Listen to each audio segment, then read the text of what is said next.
Tamil Nadu roll ball association சார்பில் 5வது தென்னிந்திய அளவிலான சப் ஜூனியர் ரோல்பால் சாம்பியன்ஷிப் போட்டி திருச்சி கே நகர் சாய்ஜி ரோல்பால் அகாடமி மைதானத்தில் தொடங்கியது.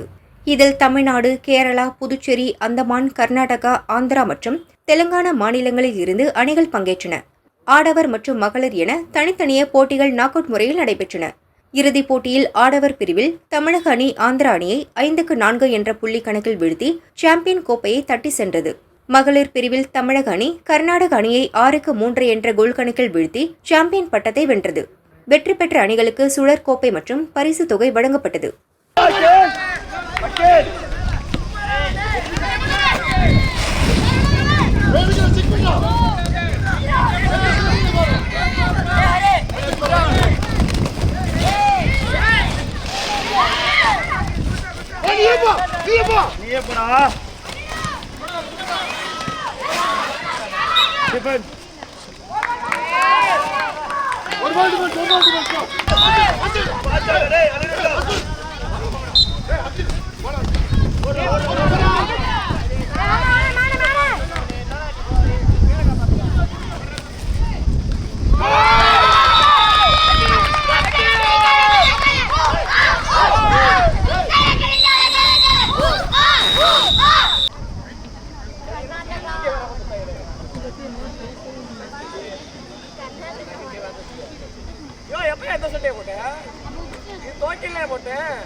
ரோல் பால் சாம்பியன்ஷிப் போட்டி.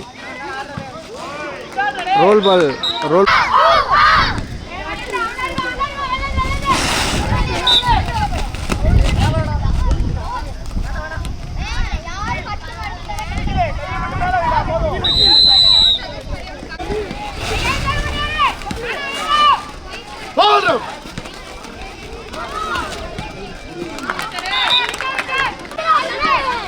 अक्षय चेंज हुआ टाइम लेफ्ट फोर है ना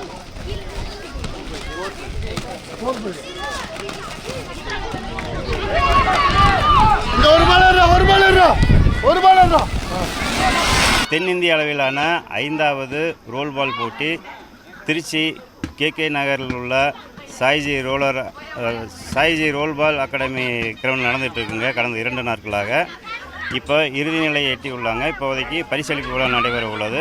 இந்த போட்டியில் தமிழ்நாடு, கர்நாடகா, கேரளா, ஆந்திர பிரதேஷ், அந்தமான், தெலுங்கானா உள்ளிட்ட 5-6 மாநிலங்களிலிருந்து வந்து பங்கு பெற்றிருக்காங்க. இந்த போட்டியானது பெண்களுக்கும் ஆண்களுக்கும் 2க்கும் 2 அணிகளும் விளையாடக்கூடிய போட்டிகள். இங்கே இப்போது நேற்று நடைபெற்ற போட்டியில் இறுதிப் போட்டியில் வெற்றி பெற்று தமிழ்நாடு அணியும் ஆந்திரா அணியும் முதலிடத்தையும் 2வது இடத்தையும் பிடித்துள்ளார்கள். பெண்கள் அணியில் தமிழ்நாடு அணியும் கர்நாடக அணியும் முதலிடத்தையும் 2வது இடத்தையும் பிடித்துள்ளார்கள். தற்போது இந்த மேட்ச்சில் விளையாண்டுருக்காங்க. இதிலிருந்து நம்ம சிறந்த வீரர்களை தேர்வு பண்ணி அடுத்த மாதம் நடக்கக்கூடிய புனேவில் நடக்கக்கூடிய தேசிய அளவிலான போட்டிக்கு இதிலிருந்து தகுதி பெற்று அவர்களை தேர்வு செய்து அவர்களுக்கு பரிசீலித்து மீண்டும் நாங்கள் வருகிற 15, 16, 17, 18 புனேவில் நடக்கக்கூடிய தேசிய அளவிலான போட்டிக்கு பங்கேற்றுக் இருக்காங்க.